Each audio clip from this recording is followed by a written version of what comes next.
பயந்தே போயிட்டேன். நீ ஹோம்வொர்க்ல கொடுத்திருக்கிற மேக்ஸ் ப்ராப்ளம பாத்தியா? நீ எதை பத்தி சொல்ற? ஒரு விவசாயி 7 நிலம் வச்சிருந்தாரு. அதுல நஷ்டமாய் 4 நிலம் மட்டும் இருந்துச்சு. ஆமா அதேதான். ஆமா, அது ஒண்ணு கஷ்டமான ப்ராப்ளம் இல்ல. என் அப்பா தோட்டத்து வேலையை முடிச்சோனே எனக்கு அதை சொல்லி கொடுக்கறேன்னு சொல்லிருக்காரு. ஹே ஃப்ரெண்ட்ஸ், அந்த எக்ஸசைஸ்ல இருக்கிற ப்ராப்ளம் எல்லாம் இதே மாடல்னு நீங்க நினைக்கிறீங்களா? அதை விடுங்க. எனக்கு என்ன தோணுது தெரியுமா? இந்த ட்ரையாங்கிள்ஸையும் ஹாலோகிராம்ஸையும் யார் தான் கண்டுபிடிச்சாங்கன்னு தெரியல. இந்த சம்ஸ பாக்கும்போது எனக்கு ஒரே டென்ஷனா இருக்கு. உன் அப்பா வந்து மேக்ஸ் சொல்லி கொடுக்கற வரைக்கும் நம்ம ஏன் ஹிஸ்டரி படிக்க கூடாது? படிக்கலாம். ஆனா என்கிட்ட ஒரு நல்ல யோசனை இருக்கு. அதுக்கு முன்னாடி நாம ஏன் அனாவோட கதை கேட்க கூடாது? அது ரொம்ப சுவாரஸ்யமா இருக்கும். அது மட்டும் இல்ல, ரொம்ப வேடிக்கையா இருக்கும்ல. சரி, நம்ம மேக்ஸ் ப்ராப்ளம்க்கு ஒத்து போற ஒரு கதை எனக்கு தெரியும்னு நினைக்கிறேன். எல்லாரும் கவனமா கேளுங்க.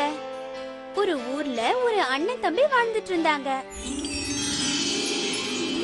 ஒரு மாலை பொழுதுல அந்த 2 சகோதரர்கள்ல ஒருத்த அறிவாளியாவும். நீ நிறுத்து. நீ அறிவாளினா நான் உன்னை விட அறிவாளி. சரி விஜய், நீ அறிவாளியாவே இரு. விஜய், நீ புத்திசாலியாவே இரு. ஆனா ஒரு விஷயத்த மறந்துடாதீங்க, இது உங்க யோசனை தான்.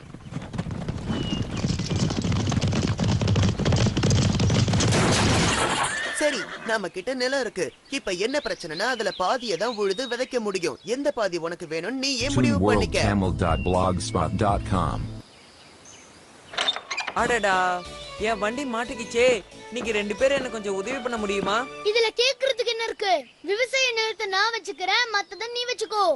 ஓ அப்படியா? இத பத்தி அரசர் என்ன சொல்றாருன்னு போய் கேட்போம். ஒரு நிமிஷம் இருங்க. நான் தான் அரசர். உங்க 2 பேருக்குள்ள நடந்த வாக்குவாதத்தை நான் கேட்டுட்டு தான் இருந்தேன். கவலைப்படாதீங்க. இதுக்கு சுலபமா ஒரு தீர்வு சொல்றேன், கேட்டுக்கோங்க. நிலத்தை சரி பாகமா பிரிச்சுட்டா உங்க பிரச்சனை தீந்துரும்ல. நீங்க சொல்ற மாதிரி எங்களால எப்படி பண்ண முடியும்? அதனால எங்க 2 பேருக்கு எந்த லாபமும் இல்ல. அது சரி வராது அரசே. அரசே, நீங்க தான் இந்த நிலத்துல எந்த பாதி யாருக்கு சேரணும்னு நல்ல தீர்ப்பா சொல்லணும். சரி, நான் இன்னொரு யோசனை சொல்றேன். ஆனா நான் சொல்ற மாதிரி நீங்க கேட்கணும். நான் ஒரு புதிர் போடுறேன். அதுக்கு யாரு சரியான விட சொல்றாங்களோ அவங்களுக்கு தான் நிலம். இந்த யோசனை ரொம்ப நல்லா இருக்கு. அறிவாளியான நான் இதுக்கு பதில் சொல்லுவேன்னு நினைக்கிறேன். நடக்கும்போது யார் ஜெயிக்கிறான்னு பார்க்கலாம். அதுக்கு முன்னாடி என் வண்டி ஒரு பள்ளத்துல மாட்டிடுச்சு. அதை எடுக்க உதவி பண்ண முடியுமா? நான் அவசரமா ஒரு கல்யாணத்துக்கு போறேன்.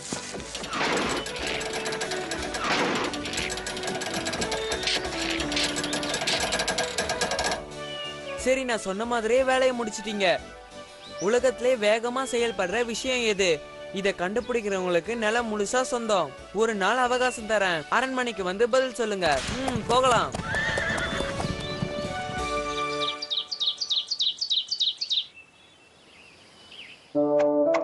ஏன்பா பதட்டமா இருக்கீங்க? ஏதாவது பிரச்சனையா? அந்த புதிருக்கு பதில் என்னவா இருக்கும்? குதிரையா இருக்குமா? எனக்கே தெரியலனா என்னோட அண்ணாக்கு நிச்சயமா தெரியாது. இந்த உலகத்திலேயே அதிவேகமா செயல்படுறது எதுன்னு கேட்ட அரசருக்கு பதில் சொல்ல ஒரு நாள் தான் இருக்கு. இதான் விஷயமா? கவலைப்படாதீங்க. நான் இன்னைக்கு ராத்திரி பூரா யோசிச்சு காலையில உங்களுக்கு பதில சொல்றேன்.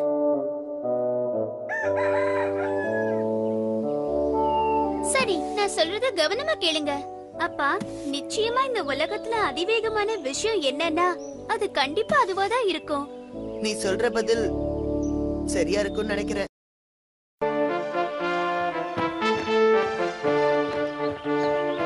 என்ன அந்த புதிருக்கு பதில கண்டுபிடிச்சிட்டியா சகோதரா?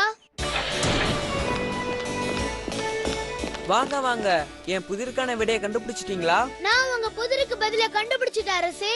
உலகத்திலே வேகமானது வில்லுதான். தப்பு. அப்படின்னா குதிரையா? இல்ல, இந்த பதிலும் சரியில்லை. குறுக்கிடுறதுக்கு மன்னிக்கணும் அரசே, நான் இதுக்கு சரியான பதில கண்டுபிடிச்சிட்டேன். நான் அதை உங்ககிட்ட தனிமையில சொல்லலாமா? அதெல்லாம் முடியாது, இங்கே சொல்லு. சரி அரசே, நான் என்னோட மூளைய கசக்கி யோசிச்சதுக்கு அப்புறம் ஒரு முடிவுக்கு வந்தேன். உங்க புதிருக்கான பதில் விமானம். ஏன்னா அதுலதான் ரொம்ப வேகமா ஒரு இடத்துல இருக்கிற நம்மள இன்னொரு இடத்துல கொண்டு போய் சேர்க்க முடியும். இதான் நான் எதிர்பார்த்தேன். சரியா சொல்லிருக்க. அந்த நிலம் முழுசா உனக்கு தான் சொந்தம். என்ன அரசே, எனக்கு தயவு செஞ்சு ஒரே ஒரு வாய்ப்பு கொடுங்க.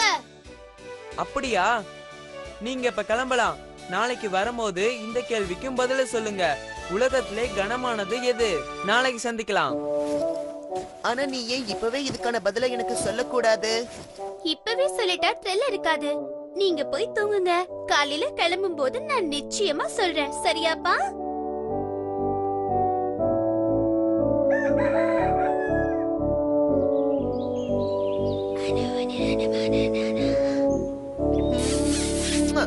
நீ உண்மையிலேயே அறிவாளி பொண்ணுதான். நீங்க என் கேள்விக்கான பதில கண்டுபிடிச்சிருப்பீங்கன்னு நினைக்கிறேன். முதல்ல பதில நீ சொல்லு. உலகத்திலே கனமான பொருள் என்ன? அது பூமி. இல்ல. அப்படின்னா மலையா? அப்படின்னா வேற எது இதை விட கனமா இருக்கும்? தெரியலையே. உன்னோட பதில் என்ன? அரசே, பயங்கரமான யோசனைக்கு அப்புறம் நான் ஒரு நல்ல பதில கண்டுபிடிச்சிருக்கேன். உலகத்திலேயே ரொம்ப கனமானது நெருப்பு. அதை யாராலையும் கையால தூக்கவே முடியாது. மறுபடியும் நீ ஜெயிச்சிட்ட. அரசே, இவங்களை நான் கெஞ்சி கேட்டுக்கிறேன். கடைசியா எனக்கு ஒரே ஒரு வாய்ப்பு கொடுங்க. நீ கேட்ட மாதிரியே உனக்கு இன்னொரு வாய்ப்பு தரேன். ஆனா இதுதான் உனக்கு கடைசி வாய்ப்பு. புரிஞ்சுதா? இனிமே எவ்வளவு கெஞ்சினாலும் வாய்ப்பு தர மாட்டேன். இப்ப 2 பேரும் இந்த கேள்விக்கான பதில சொல்லுங்க. முக்கியமா நீ கவனமா கேளு. இந்த உலகத்திலேயே அவசியமான, ரொம்ப அவசியமான பொருள் என்ன? இந்த கேள்விக்கு சரியான பதில் எதுவா இருக்கும்? சாப்பாடா இல்ல தண்ணியா? கண்டுபிடிச்சிட்டேன். பணம் வாழ்க்கைக்கு ரொம்ப முக்கியம். இந்த வாட்டி நீ தப்பிக்க மாட்ட.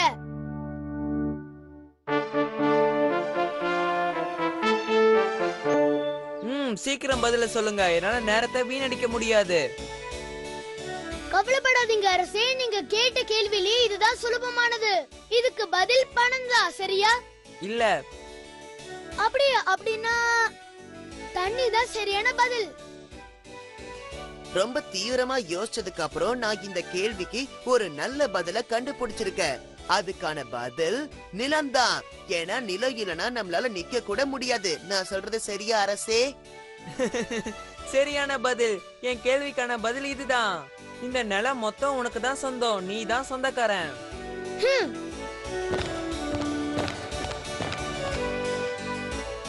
இது உனக்கும் எனக்கும் மட்டும் தெரிஞ்ச ரகசியமா இருக்கும்.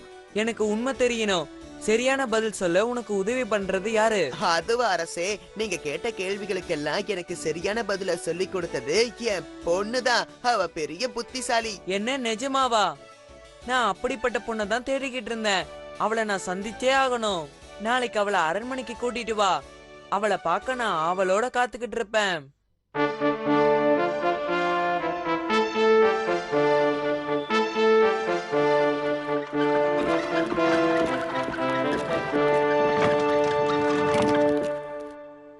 நான் உன்ன மாதிரி ஒரு புத்திசாலியான அழகான பொண்ணை தான் கல்யாணம் பண்ணிக்கணும்னு ஆசைப்பட்டேன்.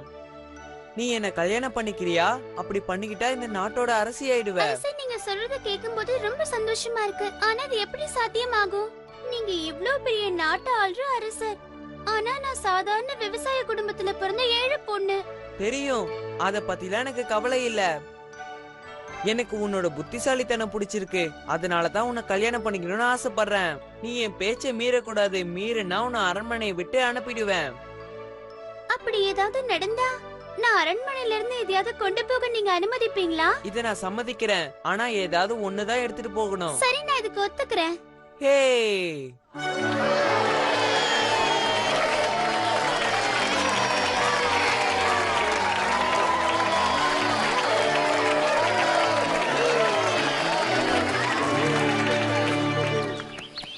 சீக்கிரமா வா, இன்னும் கொஞ்ச தூரம் தான் நாம போகணும்.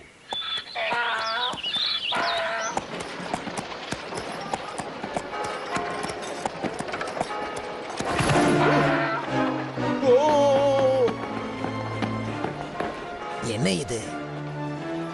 இந்த பொருட்கள் எல்லாம் நாம எடுத்துக்கலாம். இவன் பெரிய திருடனா இருக்கானே. ஓய் நில்லு, அது எல்லாம் என்னோடது. காவலர்களே, அவனை கைது செய்யுங்க. அவன் அந்த கழுதை மேல இருந்த பொருட்களை திருடுனதை நான் பார்த்தேன். ஒழுங்கா என் பொருளை திருப்பி கொடுத்துரு. அவனை கைது செஞ்சு சிறையில் அடைங்க. ToonWorldTamil.blogspot.com. This is a demo. ToonWorldTamil.blogspot.com. இப்ப அரண்மனையை விட்டு போக வேண்டிய நேரம் வந்துருச்சு. நீ பண்ண தப்புக்கு இதுதான் தண்டனை. ஆமா மகாராஜா, நான் செஞ்சது தப்புன்னு ஒத்துக்கிறேன்.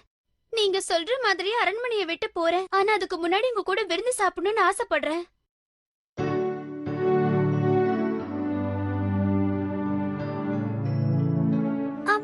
முடிஞ்சது. நீங்க இந்த பழரசத்தை ராஜா கிட்ட கொடுக்க முடியுமா? மகாராஜா, நீங்க இந்த பழரசத்தை குடிக்கணும்னு நான் விரும்புறேன்.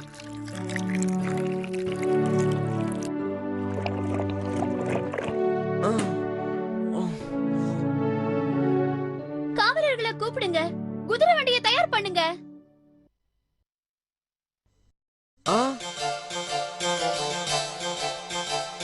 இப்ப நீங்க எங்க இருக்கீங்கன்னு தெரிஞ்சுக்க ஆசைப்படுறீங்களா? வேற எங்கேயும் இல்ல, என்னோட வீட்டுல தான் இருக்கீங்க. ஏய், என்ன தைரியம் உனக்கு? யாரு என்ன இங்க கூட்டிட்டு வரதுக்கு உனக்கு அனுமதி கொடுத்தது? ஏன் நீங்கதான்? நம்ம போட்ட ஒப்பந்தத்தை மறந்துட்டீங்களா? அரண்மனையை விட்டு வெளியேறும் போது என் கூட எனக்கு அவசியமான ஒரு பொருளை எடுத்துட்டு போகலாம்னு சொன்னீங்கல்ல, அததான் நான் செஞ்சிருக்கேன். எனக்கு அவசியப்பட்ட ஒரே பொருள் நீங்கதான், அதனாலதான் உங்களை கொண்டு வந்துட்டேன்.